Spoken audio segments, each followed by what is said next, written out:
বন্ধুরা, আপনারা সবাই কেমন আছেন? আশা করি ভালো আছেন। আজকের রেসিপি খুবই লোভনীয় একটা রেসিপি, দুর্দান্ত স্বাদের সরষে রুই। পুরো ভিডিওটা আপনারা দেখতে থাকুন। প্রথমে এখানে 3 পিস রুই মাছ নিয়েছি, নিয়ে ভালো করে পরিষ্কার করে দিয়ে লবণ হলুদ মাখিয়ে নিচ্ছি। দেখুন এখানে রুই মাছের চাকা নিয়েছি 3 পিস, আপনাদের প্রয়োজন মতন আপনারা নিয়ে নেবেন। এরপর উনুনে কড়াই বসিয়ে কড়াইটা গরম হয়ে গেলে সরষের তেল দিয়ে দিলাম। দিয়ে তেলটা গরম হয়ে গেলে একে একে রুই মাছগুলো দিয়ে দেবো। দেখুন এইভাবে দিয়ে দিচ্ছি রুই মাছগুলো খুন্তি দিয়ে।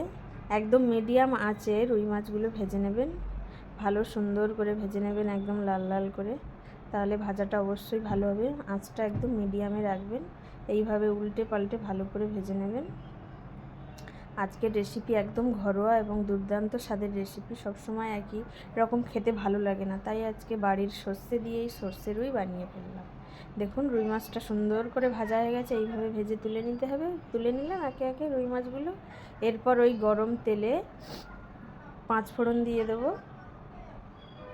দেখুন এরপর ওই তেলে তারপর দেখুন এদিকে কিছু পেস্ট বানিয়ে নিয়েছি। তার আগে কাঁচা লঙ্কা, পেঁয়াজ, সর্ষে আর কাঁচা লঙ্কা বেটে নিয়েছি। তারপর ওই গরম তেলে 5 ফোড়ন দিয়ে দিলাম, আর দিলাম তেজপাতা, শুকনো লঙ্কা আর গোটা জিরে দিয়ে একটু নেড়ে নেব। দেখুন নেড়ে নেওয়া হয়ে গেছে। এবার কেটে রাখা পেঁয়াজ দিয়ে দেব। পরিমাণ মতন আপনারা নিয়ে নেবেন, যে যেমন পেঁয়াজ দিতে চান। আপনি এখানে মিডিয়াম সাইজের 2টো পেঁয়াজ নিয়েছি, দিয়ে দিলাম। আর দিলাম চেরা কাঁচা লঙ্কা 2টো। তারপরে ভাজতে থাকবো পেঁয়াজটা একদম লো ফ্লেমে। এই মশলা কষানোর সময় উনুনের আঁচ একদম লো ফ্লেমে রাখবেন। দেখুন এরপরে লবণ ছড়িয়ে দেব, দিয়ে আর একটু ভাজতে থাকবো পেঁয়াজটা, যাতে পেঁয়াজটা একটু নরম সফট হয়ে যায়। এরপর একে একে সমস্ত মশলা ব্যবহার করব। প্রথমে হলুদ গুঁড়ো দিয়ে দিলাম, তারপরে দিলাম কাশ্মীরি লঙ্কার গুঁড়ো, যে যেমন ঝাল খেতে চান সেই অনুযায়ী ঝাল ব্যবহার করবেন এখানে। তারপরে দিলাম জিরে গুঁড়ো, আর দিলাম সর্ষে আর কাঁচা লঙ্কা বাটা দিয়ে এবার মিশিয়ে নেব ভালো করে। মশলাটা একটু কষিয়ে নেব। এরপরে যে সর্ষেটা বেটে নিয়েছিলাম ওই বাটি ধুয়ে একটু জল দিয়ে দেবো এতে। সর্ষে বেশিক্ষণ ভাজবেন না, তাহলে তিতো লাগতে পারে। তারপরে বাটি ধুয়ে জল দিয়ে দিলাম,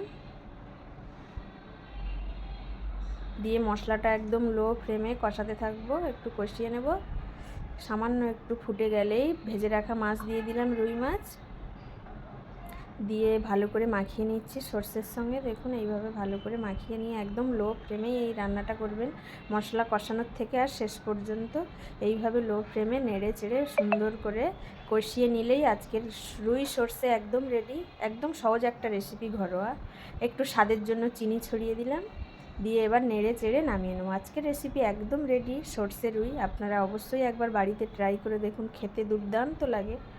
অবশ্যই একবার ট্রাই করুন। আজকের রেসিপি যদি আপনাদের ভালো লেগে থাকে তাহলে অবশ্যই লাইক কমেন্ট শেয়ার করবেন, চ্যানেলটা সাবস্ক্রাইব করে পাশে থাকবেন। আপনারা সবাই ভালো থাকবেন, সুস্থ থাকবেন এবং পরবর্তী কোনো নতুন রেসিপির জন্য অবশ্যই অপেক্ষায় থাকবেন বন্ধুরা। আজকের মতন টাটা।